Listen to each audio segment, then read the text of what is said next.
Hi everybody, it's Emily Metcalf. I am the Texas A&M Corpus Christi librarian for nursing and health sciences students. Today I'm going to show you how to use a tool called Simply Analytics. Some of you watching this video might be in a nursing class looking for medically underserved areas. Others might be in the nursing community class for the BSN, and you're going to be looking for information on a specific like a zip code or maybe a census tract. So I'm going to show you how to find both of those things and how to get a lot of information about the people who are in your areas. The first thing we're going to do is go to the library's homepage. That is at library.tamucc.edu. Once you get here, you're going to see this little button that says databases. We're going to go right there. I'm going to click S for Simply Analytics. That is the tool we're going to use today to find some demographic information. And I'm going to scroll until I see the right database. Simply Analytics right there. So you'll come to the Simply Analytics login page next. You might have to use that dual authenticate tool to get access first when you're off campus. That's when you get the little notification on your phone and you just sort of accept it.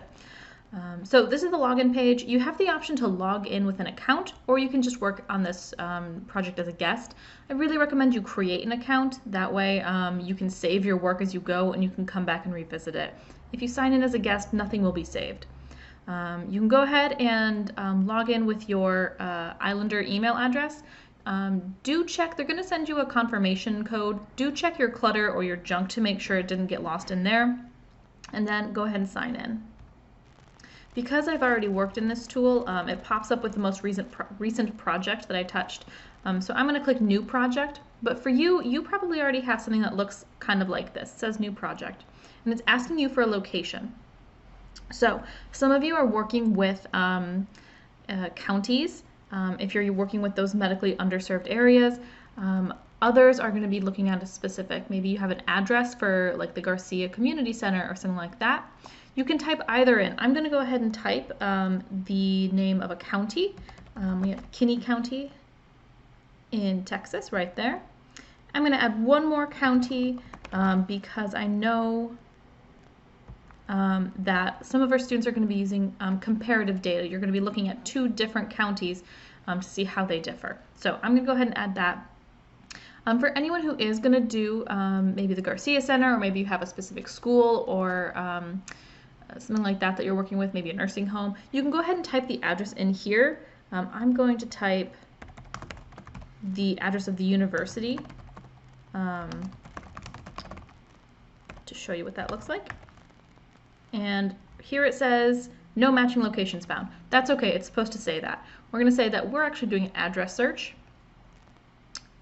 And it's telling me that this address falls within this country, this state, this congressional district, this county, city.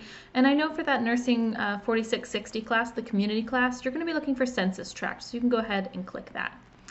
So I'm going to go ahead and say next now, but you might be interested in how does this compare to Texas data? How does this compare to the USA?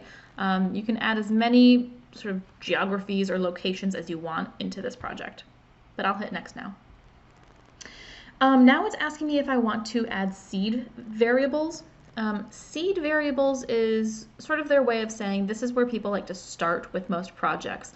Most people who start a project in this tool are interested in income and like education attainment.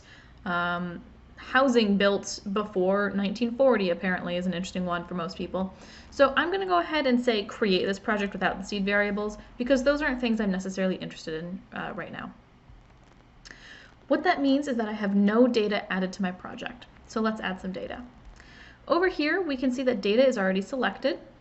If you at any point decide you do need to add more locations, like maybe you decide, yes, I do want to compare this to Texas, you can click locations and you can type in Texas or whatever you're interested in. For data, we have lots and lots of options here. There are a lot of things to explore in here, but I specifically want to point out that there is an option for health down here. So I'm going to click this. You can limit all the options, all of the pieces of data. These are all the pieces of data. You can limit those by clicking on these. Maybe you're just interested in diet and dieting. Maybe you're interested in mental health or smoking and alcohol. You can sort of check these and that will limit the pieces of data, the individual pieces of data you're seeing in the other column. I'm going to go ahead and click on just a few pieces of data so we can see what it looks like, but please do scroll through and see what's useful to you in here. In here you're going to find things like under doctor's visits, how often has someone visited a doctor?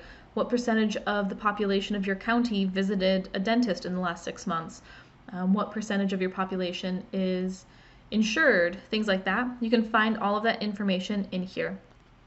I'm going to go ahead and say show me the percentage of people in my county who are current smokers, and show me the percentage who are non-smokers.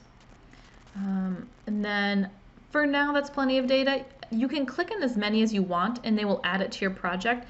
You'll only see this little blue check mark right there after on like the most recent thing that you've clicked, but it still has my percentage of all current smokers in my project. It's just not the one that's currently selected. Okay, gonna click the X there, and now we have a map. I'm going to zoom out. Oh, this is interesting. So this is gray, right? I'm gonna zoom out. Where's my zoom? There we go. I'm gonna zoom out because I want to show you, oh, there we go, that's better. So this is sort of a light pink, almost maybe like a salmon. And this is telling us over here that between 61 and 62% of people are non-smokers in this county as of 2019. So we can change this up. I can tell it to tell me all of the percentage of current smokers. Any piece of data that you clicked on, you will find in this list. So I'm going to say that, and this is telling me that between 14 and 15% of people are current smokers in this county. This is a cool tool because you can sort of look and you can see pretty immediately around it how its sort of neighbor counties compare. That's pretty useful. But what I think is slightly more useful is looking at something called a comparison table. I'm going to show you how to make one of those now. We're going to go over to this button that says New View. We're going to click that, and we're going to say show me a comparison table. Let's create a comparison table. Now, I'm going to say, show me these pieces of data I've selected. You can uncheck them, you can check them. If you've chosen a really, really long list of data, I recommend you make several comparison tables as opposed to putting it all in one table, just so it's easier for you to read. And I'm going to come over to my locations and I'm going to say, just show me these two counties. I'm going to take off that census tract. So I'm going to say, yep, I'm done. I have the locations I want. I have the data I want. I am done. And it's created a little table for me. So this is giving us the exact numbers. That's the issue with the map, is it always has to give you a range. This is giving me the exact numbers. I can see that I have actually pretty close numbers here between Maverick County and Kinney County. That's interesting. Also, I can see that the non-smokers, it's lower than the USA, and I can see that current smokers is a little higher than the US average. That's interesting, and that's, you know, room for education, that's room for engagement with your community, depending on like what kind of interventions you're interested in working with. The next thing I want to show you how to do is create what's called a quick report. So I'm going to click New View again, and I'm going to say Quick Reports down here. I'm just going to say Create. And notice here we only have the options to choose our locations. That's because the Quick Report is already choosing what data it's going to give us. If we want to get really specific, we have to make a comparison table of our own. But the Quick Report is a nice, easy way to get lots and lots of data. So I'm going to, again, uncheck my census tract and hit Done. And we can see that it's, like I said, giving us all the information it thinks is going to be useful to us. So we've got our population of these counties. We can see Maverick is much bigger than Kinney. We can see, what else? We have gender distribution, we have age distribution. If I keep scrolling, race and ethnicity. We have income, that's going to be important. What else? Education, educational attainment. So this is saying how many people in this county, what percentage of people in this county have less than a high school education, how many have a high school diploma, how many have some college, how many have a bachelor's degree, etc. And I think, especially in Texas, it's pretty interesting to see who speaks English and who speaks Spanish. That's definitely going to affect how you interact with your community. And then we have housing as well. So this is your quick report. It's giving you a lot of data that's pretty easy to compare across the board, county to county. So I recommend checking this out. And that is the last tool I'm going to show you in Simply Analytics. It's giving you some real quick demographic data. You can go into this data over here and select anything you think is interesting, anything more specific than this quick report. Please check it out. If you have a specific piece of data you're looking for and you can't seem to find it, feel free to contact me. I'm happy to sort of do some digging with you. So you can contact me at emily.metcalf, METCALF, at tamucc.edu. So that's it for Simply Analytics today. I'm going to create a few more videos for the students who are working with those medically underserved areas. So keep an eye out for more videos to come. Thanks, and good luck with your research.